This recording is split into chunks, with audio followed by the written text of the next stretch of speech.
Hãy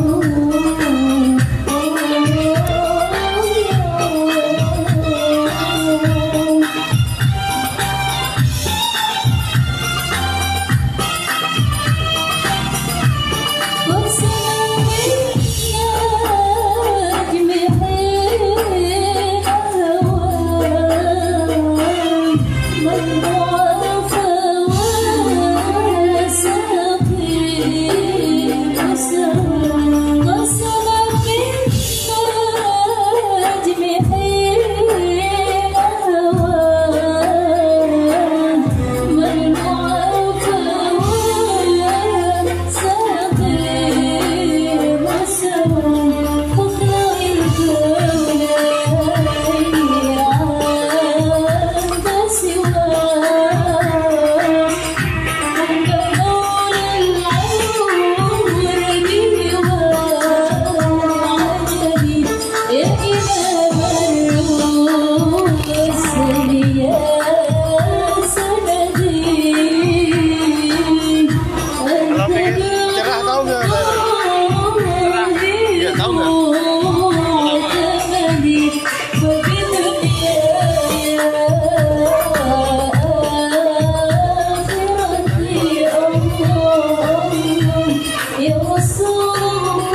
Assalamualaikum warahmatullahi wabarakatuh.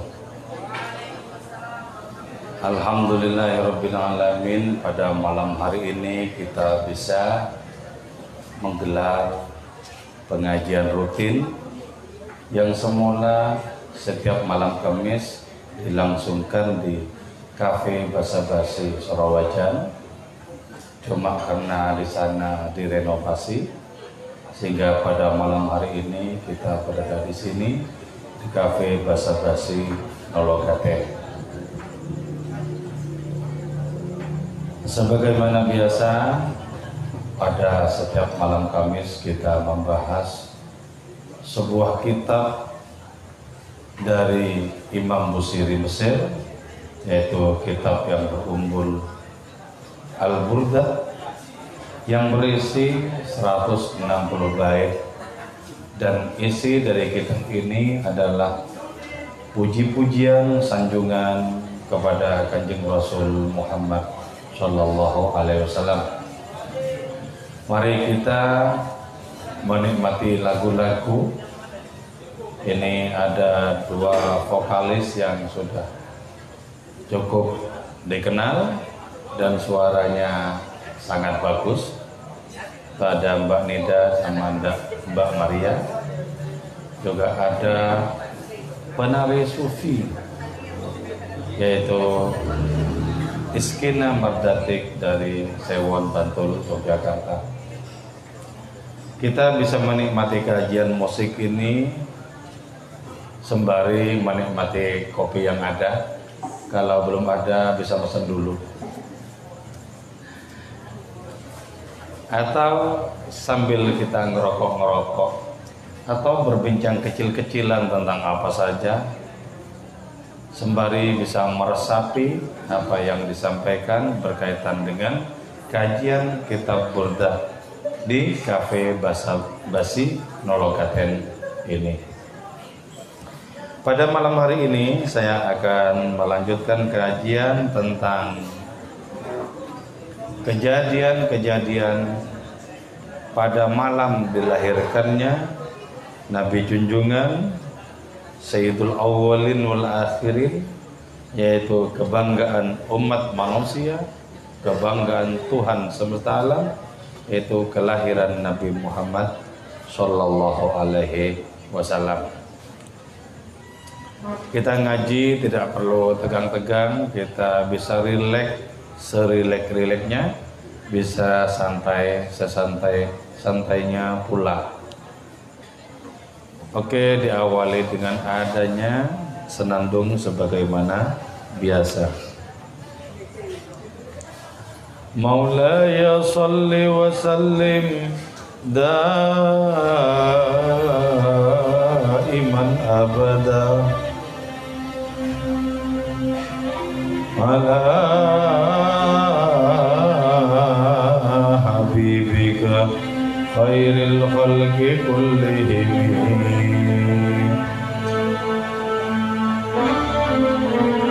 Wal habib alladhi turja syafa'atuhu,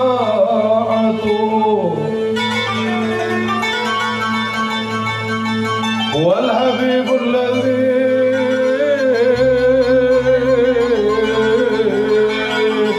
turja syafa'atuhu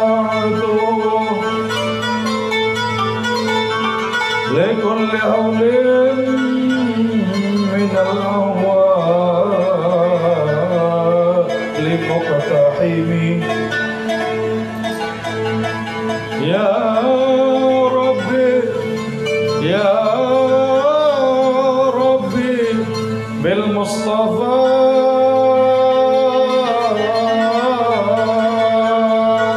balligh maqasidana,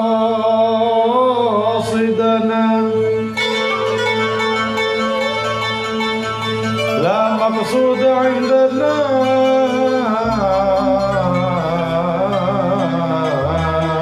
illa anta rabbana.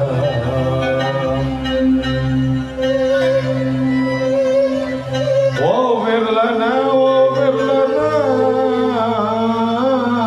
ما مضى، واغفر لنا ما مضى يا واسع الكرم.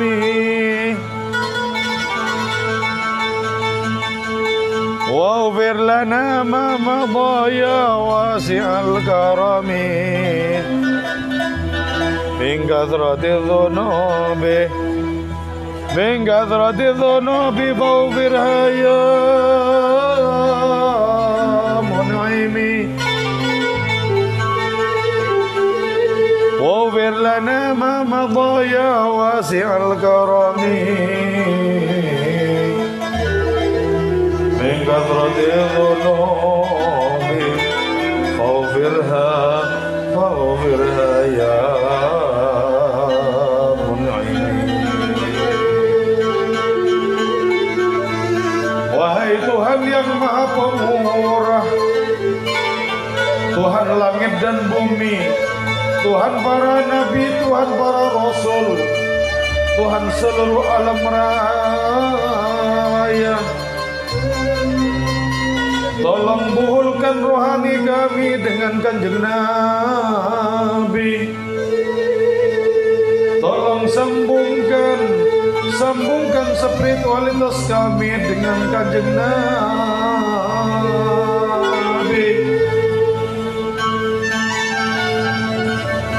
Keterhubungan dengan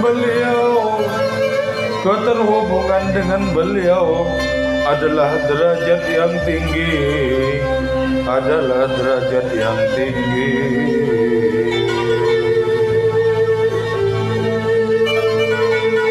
Wahai Tuhan Tuhan yang Maha Pemurah, tolong lahirkan kembali nabimu di dalam jiwa ini. Tolong lahirkan kembali nabimu di dalam hati ini.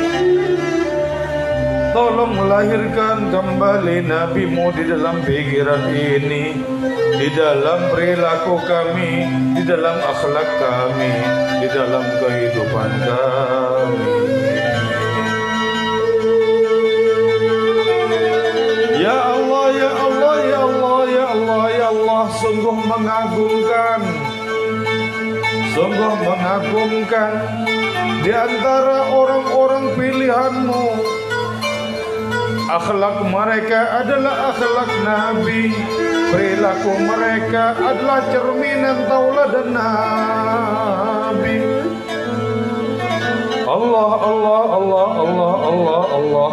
Kami mengkaji Nabi-Mu, kami mengkaji Nabi-Mu, semata-mata berharap syafaatnya di dunia ini dan di akhirat nanti. Maulaya salli wa sallim daiman abada ala habibika khairil khalqi kullihim wal jinnu tahtif wal anwaru sati'atun wal haqqu yadharu min ma'nan wa min kalimin.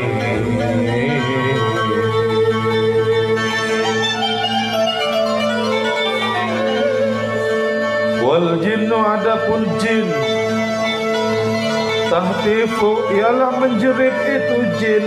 Wal anwaru adapun cahaya-cahaya, satiatun ialah berkilauan. Wal haqqu adapun kebenaran, yadhharu ialah nampak itulah hak. Min makna dari makna, wa min kalimi dan dari ungkapan-ungkapan. Oke,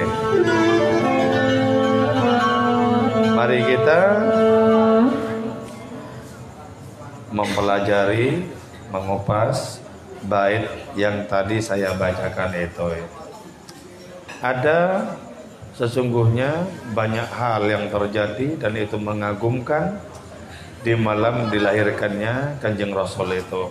Itu menunjukkan bahwa sesungguhnya Allah sudah memprogram dengan sempurna bagi kelahiran sang Nabi ini, dan karena itu diperlukan adanya penyambutan-penyambutan yang diskenario oleh Allah Ta'ala itu sendiri. Ini sudah merupakan bukti keagungan sang Nabi itu yang sekian pada malam dilahirkannya. Dalam bait ini disebutkan bahwa khusus bangsa jin, makhluk yang diciptakan jauh sebelum kita manusia. Jadi secara periodik gitu ya, lebih dulu jin dibandingkan manusia.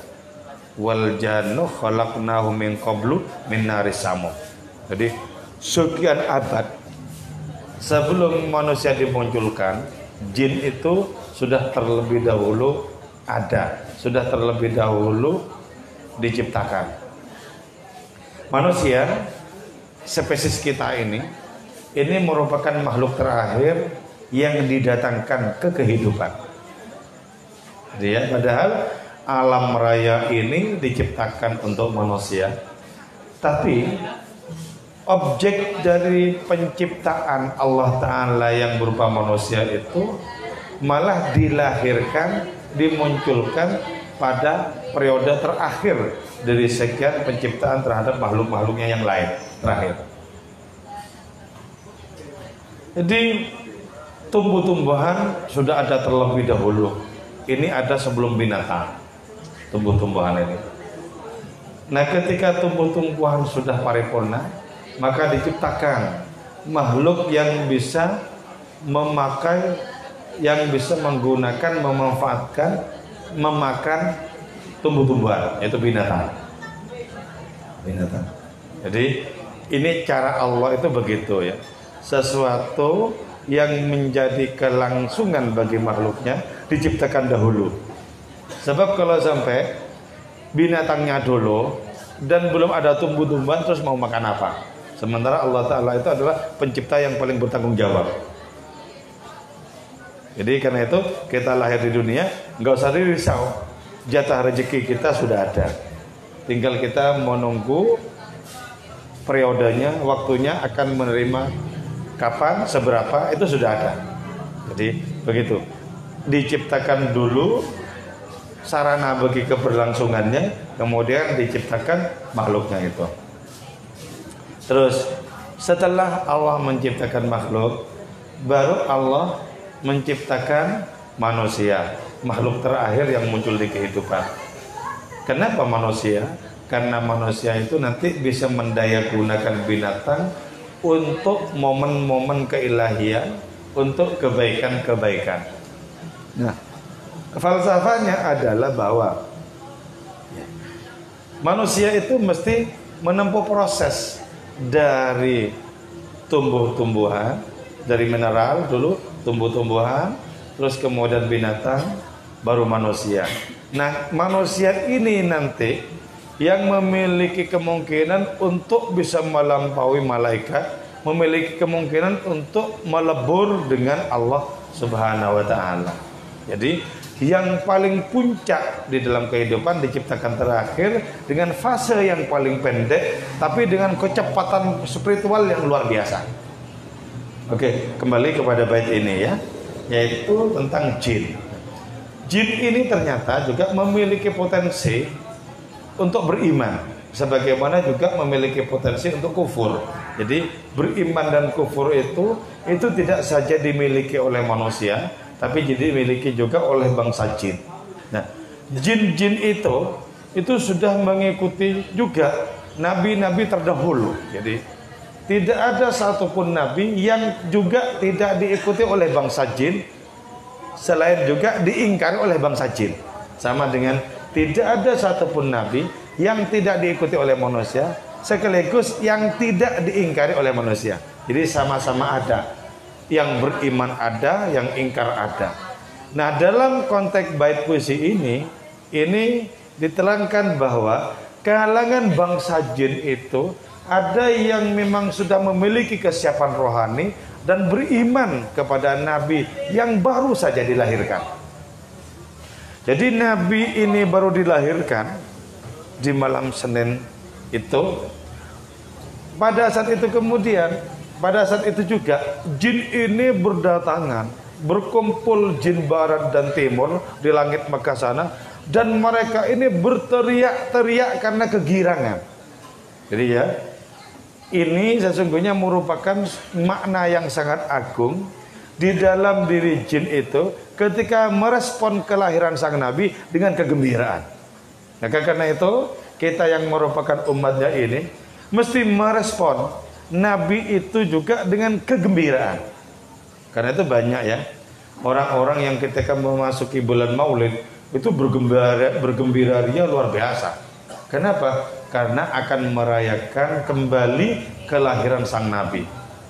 Nah, untuk konteks sekarang, merayakan kembali kelahiran sang nabi itu adalah melahirkan spiritualitas kenabian di dalam diri kita, melahirkan semangat rohani kenabian dalam diri kita. Itu arti merayakan kelahiran sang nabi. Nah, kegembiraan jin di sini yang diikuti dengan berjingkrak-jingkrak dan berteriak-teriak dari saking gembiranya, itu sesungguhnya merupakan motivasi rohani bagi diri kita agar kita itu juga memiliki kegembiraan. Dan kegembiraan tertinggi semestinya adalah keterhubungan rohani kita dengan beliau. Itu mestinya kegembiraan tertinggi. Jadi ini secara psikologi mesti diulas lebih panjang saya kira tentang perkara kegembiraan. Tapi mari kita menikmati lagu berikut ini.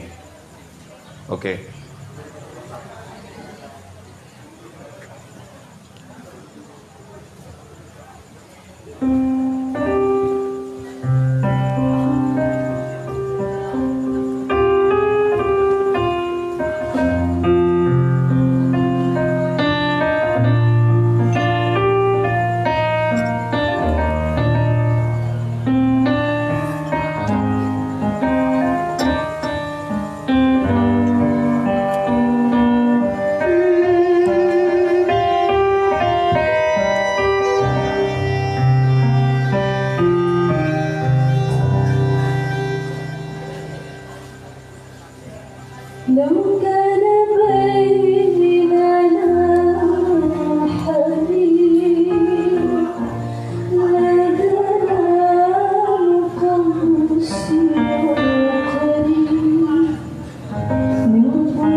Menurut selera saya, lagu tadi itu sangat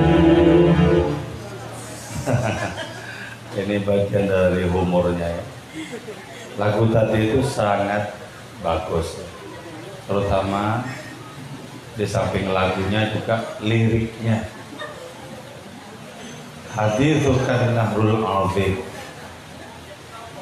pembicaraanmu wahai Nabi, kata-katamu wahai Nabi, sabda-sabdamu wahai Nabi, perbincanganmu dengan sesama wahai Nabi, dari saking nikmatnya itu laksana sungai yang airnya begitu lezat.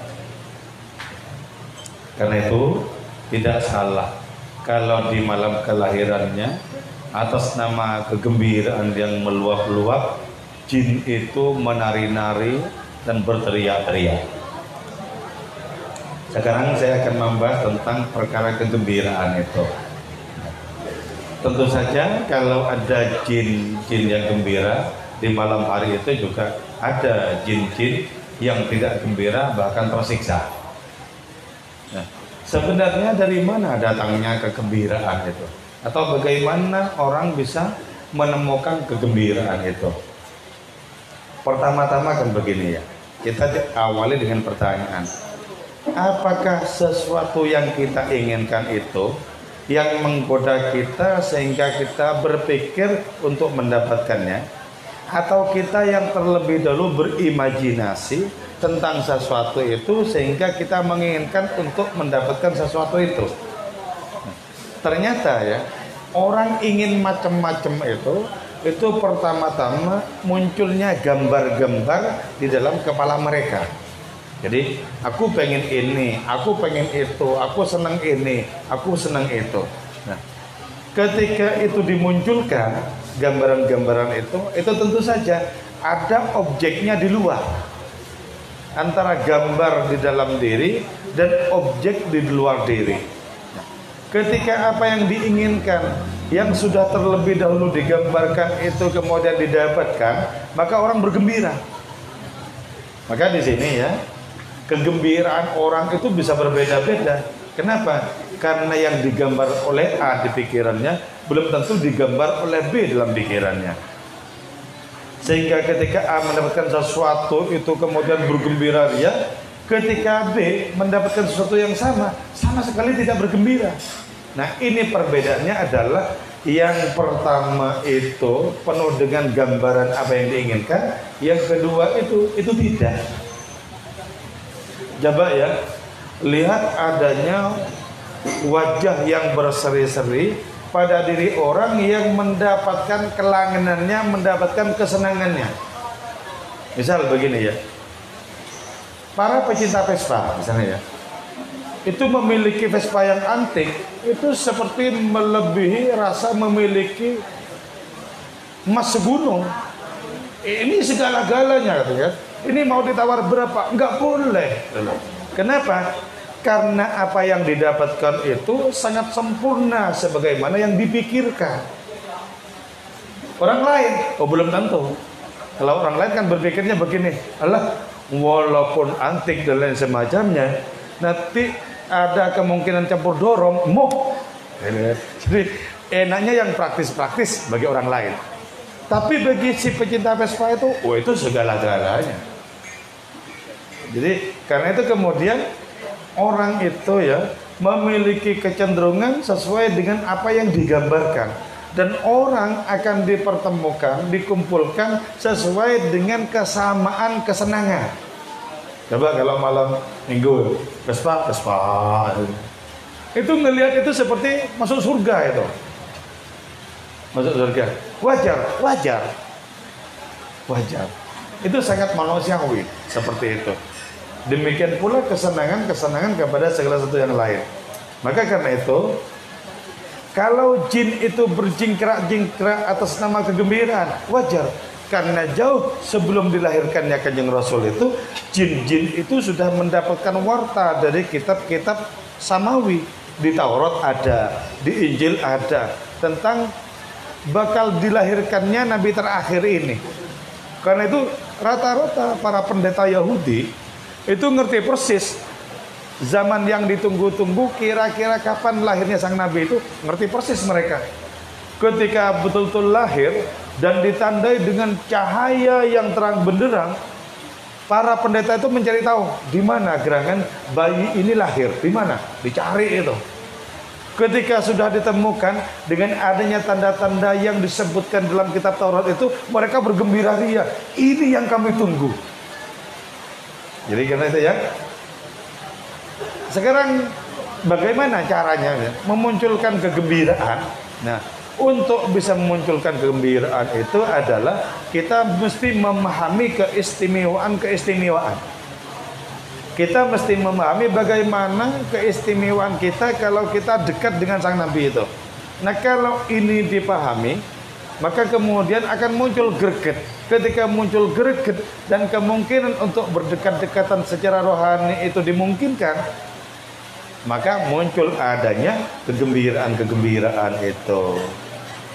Nah, kalau kita misalnya ya dianugerahi oleh Tuhan mata batin yang nyala, maka makhluk yang paling menggembirakan di dunia ini, semua yang menjadikan orang bergembira itu kan makhluk-makhluk. Nah, makhluk yang paling menggembirakan bahkan dibandingkan dengan surga, karena surga itu juga makhluk. Makhluk yang paling menggembirakan, yang paling merupakan karunia nikmat terbesar, itu adalah Kanjeng Rasul Muhammad SAW. Jadi kita ini masih belajar tertatih-tatih untuk bisa menikmati Nabi. Kenapa tertatih-tatih menikmati beliau? Karena lidah rohani belum betul-betul sehat. Kalau lidah rohani sehat, maka Nabi itu adalah kenikmatan di atas segala kenikmatan. Kuasa Allah, ayat Allah di atas ayat-ayat Allah yang lain. Nah, kalau sudah seperti itu, maka di sini kita menemukan korelasi spiritual dengan jin-jin itu. Jadi ya, ada jin-jin yang banyak lebih mulia dibandingkan manusia loh ya. Yaitu jin-jin yang memiliki keterpautan rohani yang kuat dengan sang Rasul. Jin-jin yang bergembira ketika menyambut maulid beliau. Nah, itu kualitas rohaninya di atas kualitas rohani manusia yang tidak memiliki ketersambungan spesifik, tidak memiliki ketersambungan yang istimewa dengan beliau, itu masih di atas.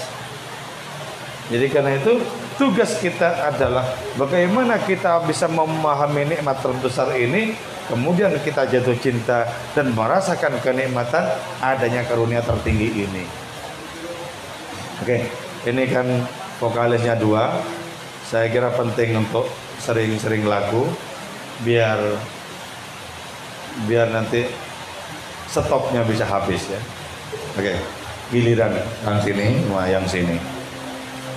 Ayo, siap penarinya? Ya, oh, siap penarinya. Kalau enak biarin.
itu bukan spesies kita manusia ya.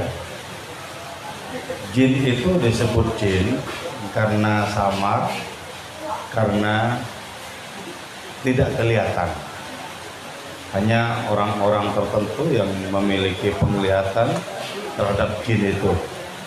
Dan itu tidak menandakan adanya bahwa orang yang menyaksikan jin menjadi lebih mulia ketimbang yang tidak menyaksikan jin.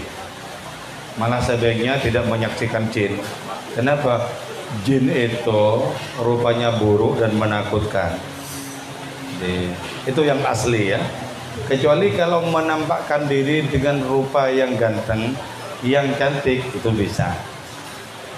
Tapi yang asli, rupa asli itu buruk. Buruk. Karena itu ada orang menyaksikan jin dengan rupa yang asli, kelenger. Karena takut itu. Buruk banget. Nah, jin disebut jin ini karena tidak kelihatan. Apa ya?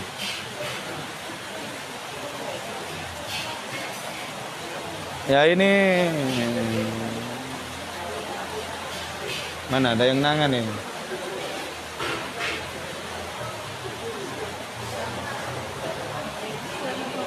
Hah? Mana petugasnya ini?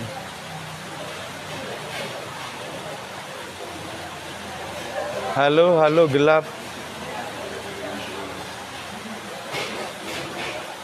Mana petugasnya? Baru cari? Oh, belum tahu. Shalli ala Sayyidina Muhammad wa ala ali Sayyidina Muhammad. Allahumma shalli ala Sayyidina Muhammad.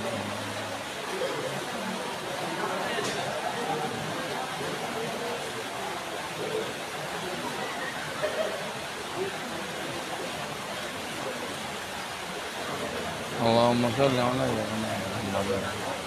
Ali Sayyidina Muhammad.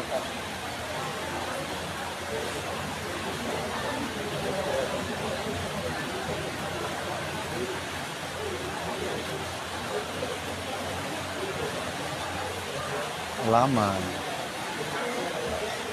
Allahumma shalli ala.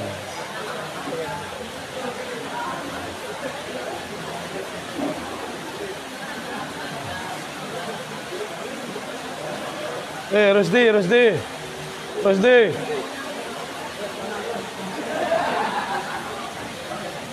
Bagaimana bermasyarakat ya, Bu? Nang.